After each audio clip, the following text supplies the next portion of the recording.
kasih Mas Eri. Ibu akan memeriksa kehadiran kalian dulu. Ibu presensi dulu.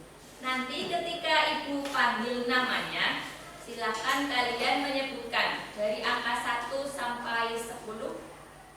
Semangat kalian ada di posisi nomor berapa? Mbak Anjani Elsa. Ya, 1 sampai 10 ada di posisi 8. Oke, hampir full ya. Mbak Luciana 8.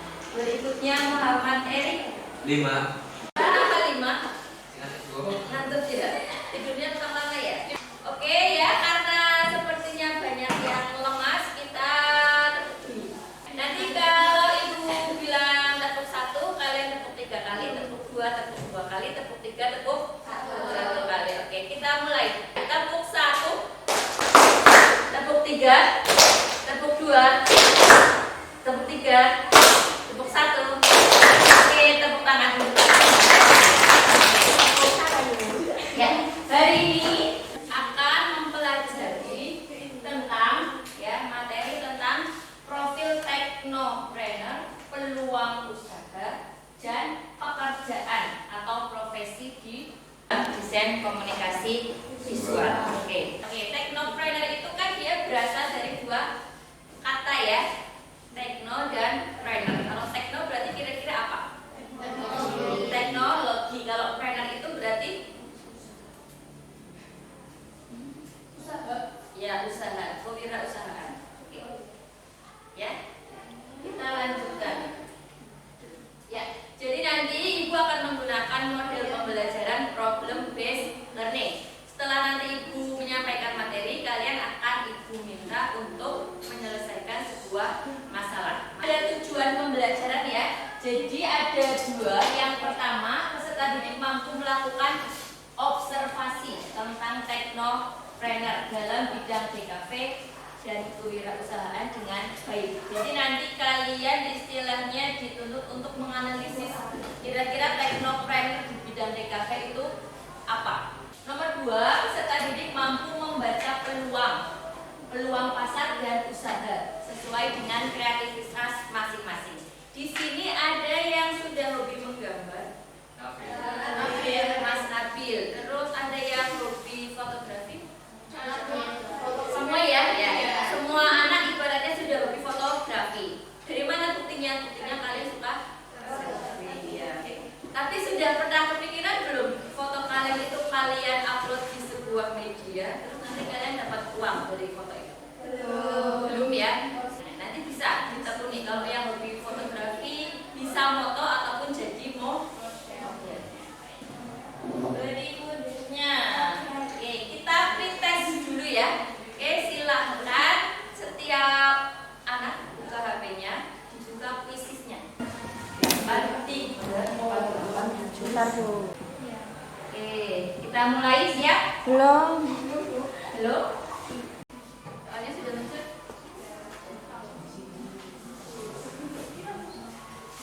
Dijawab sebisanya saja.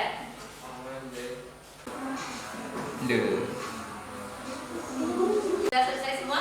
Sudah, oke. Kalau sudah, Ibu akhiri. Ya, oke ya. Yang pertama ada Mbak Rahmania, yang kedua Mbak Keila, yang ketiga Mbak Siva. Oke, kita lanjutkan ke materi. Ya, oke. Silakan lihat dan amati gambar yang ada di depan.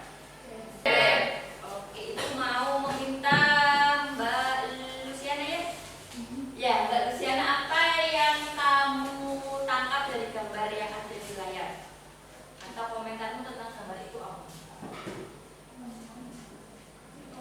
Ojek online ya. Oke, Mbak siapa ya? Mbak Asri. Apa Mbak? Komentarmu tentang gambar ini apa Mbak?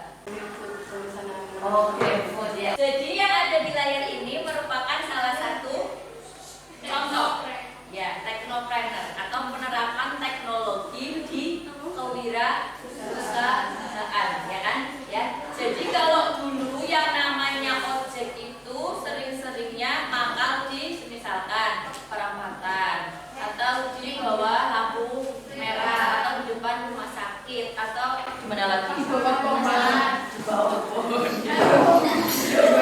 depan stasiun atau di tempat-tempat yang ojek itu bisa sambil nongkrong di rumah.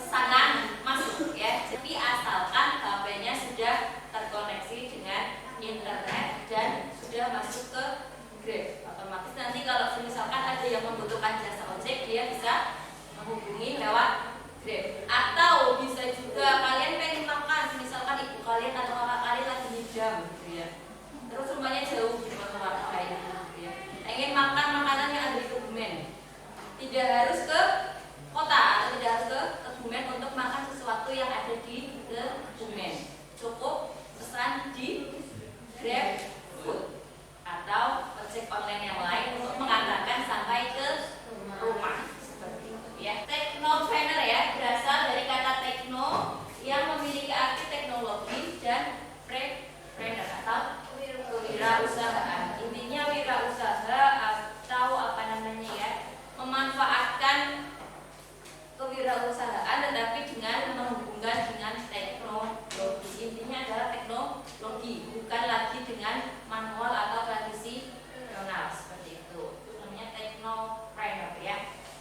Berikutnya kita lanjut. Oke. Tokoh teknopreneur. Jadi 5 nama orang atau nama tokoh yang ada di depan ini, kalian yang sudah tahu yang mana? Yang pertama Pak Nadiem Makarim. Siapakah beliau? Menteri Pendidikan dan juga salah satu owner atau pendiri dari Gojek ya. Jadi masih muda, ganteng, apalagi ya. Muda, ganteng, pinter. Terus dia juga punya inisiatif ya. Inisiatif untuk apa? Membuat Gojek kekinian atau dengan memanfaatkan teknologi teknopreneur. Terus kita masuk ke pekerjaan yang bisa kalian tekuni ketika kalian nanti lulus dari jurusan DKV atau multimedia. Yang pertama itu ada ilustrator. Mbak Davina, ilustrator itu kira-kira tugasnya ngapain Mbak? Kayak menggambar atau ilustrasi. Menggambar atau membuat ilustrasi. Iya betul, menggambar atau membuat ilustrasi. Misalkan di koran atau di buku cetak atau di yang lainnya yang membutuhkan ilustrasi, itu biasanya digambar oleh yang namanya ilustrator. Memperjelas isi dari buku atau dari berita yang disampaikan. Sekarang kalian ibu minta berkelompok ya. Tugas kalian atau yang harus kalian lakukan adalah kalian mencari ide ya, mencari ide akan membuat sebuah brand atau produk apa ya. Nanti kalian tentukan nama produknya apa atau nama brandnya apa, terus brand itu tentang apa, ataukah bisa semisal ikan makanan atau mungkin jasa atau yang lainnya, bisa barang ataupun jasa. Terus kelebihan dari produk kalian itu apa, terus yang satu lagi yang penting teknologi atau DKV-nya itu di bagian apa. Nanti kalian ya, kalian tulis ide kalian di kertas origami seperti ini. Terus nanti kalian tulis, bisa kalian hias atau bisa kalian potong, bisa kalian warnai sesuai dengan kreativitas kalian. Setelah itu kalian tempelkan di kertas A3 yang sudah ibu berikan seperti itu. Kalian berkelompok, nanti ibu tunjuk perwakilan untuk maju ke depan mempresentasikan. Oke, silakan. Oke, ada yang mau ditanyakan? Belum ada.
sablon baju ya. Kelebihan sabun kami yaitu kami menggunakan sabun kami menggunakan sabun plastisol. Keunggulan dari sabun plastisol di sini yaitu satu, lebih cerah dan jelas, dua, tahan lama, tiga, versi warna banyak, empat, siap pakai, lima, standar penyaluran berbagai warna. Nama teknologi kami menggunakan printer PDF A3. Perusahaannya Iya. apa nama tokonya gitu ya. HKG itu artinya apa? Pusat keramaian. Oh ya, jadi doanya itu biar sablon kaosnya itu ramai gitu ya. Oke ya. Terus JKV-nya itu gimana? Atau teknologinya itu gimana? Jadi sudah dia menggunakan printer DTF. Jadi untuk ngeprint apa namanya desain misalkan tulisan ataupun gambar yang akan ditempelkan di kaosnya itu menggunakan printer DTF. Sablonnya menggunakan apa tadi? Plastisol kalau nggak salah ya. Tepuk tangan untuk kelompoknya Mbak Diana.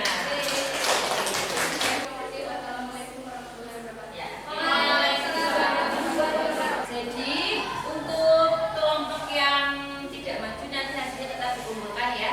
Jadi untuk hasil dari diskusi kita hari ini, kalian sudah berlatih ya. Kalian berlatih membuat sebuah produk ya. Produknya itu boleh makanan atau boleh jasa. Kalau punya Mbak Diana itu Hankardai, ini jasa dan juga apa? Barang, dua-duanya ya. Jasanya itu apa? Jasa berupa desain kaos. Ya, jasa. Terus barangnya apa ya? Barangnya itu adalah kaosnya itu sendiri. Terus tadi ada lagi dua kelompok yang sudah maju itu tentang makanan. Kebanyakan di bagian DKV-nya itu adalah di bagian desainnya, desain kemasannya atau